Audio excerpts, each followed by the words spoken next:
উকুফে আরাফা করিয়েছি, মিনা মুজদালিফায় আমার মাকে নিয়েছি।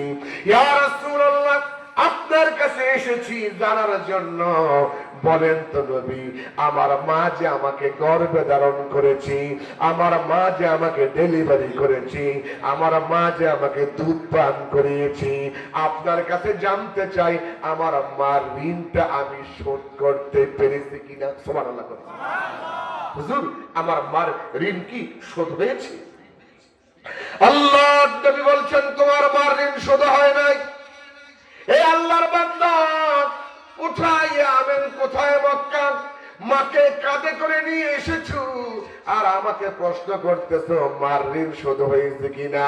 ও আল্লাহর বান্দা, শোনো শোনো, তোমার হাত নয়, তোমার পা নয়, তোমার পেট নয়, তোমার পিঠ নয়, তোমার জিন্দা অবস্থায় যদি তোমার বুকের থেকে চামড়া খুলে খেলে তোমার বুকের চামড়া দিয়া তোমার মার দুই পায়ের দুটা স্যান্ডেল বানায়া দাও, তারপরে তুমি যে তোমার মার স্তন্য থেকে 2.5 বছর দুধ পান করেছ, 1 ফোঁটা দুধের মূল্য আদায় হয় নাই।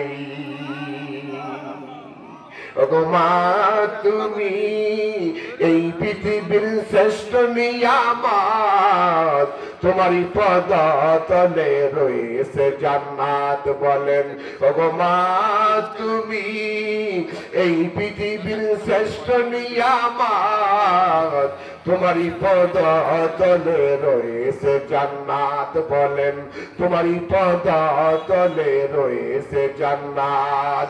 এই পৃথিবী থাকতো গো ফুল পাখিহীন, এই পৃথিবী থাকতো গো মায়া মমহীন, এই পৃথিবী থাকতো গো ফুল পাখিহীন, এই পৃথিবী থাকতো গো মায়া মমহীন, যদি না পেত তোমার মায়ারি হাত, যদি না পেত তোমার মায়ারি হাত।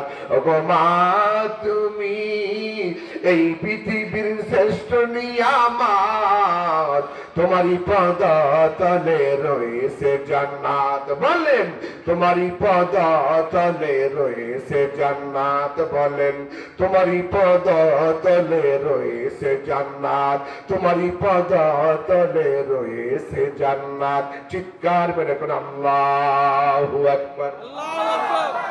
কার পায়ে তলে জান্নাত? আরো জোরে বলেন কার? আল জান্নাতু তাহতা আকদামিল উম্মাহাত। নবী বলেন মার পায়ের তলে সন্তানের বেহেশত, সন্তানের জান্নাত। আজকে মার পায়ের তলে বেহেশত তালাশ করি না, শাশুড়ির পায়ে যায় খালি খাই খাই খাই। আছে না, আছে না? শাশুড়িকে যায় পায়ের মধ্যে ধরে খাইতে থাকে, মার কাছে যায় কয় মা, ও মা, আমার শাশুড়ি এত মহব্বত আমাকে করে মা,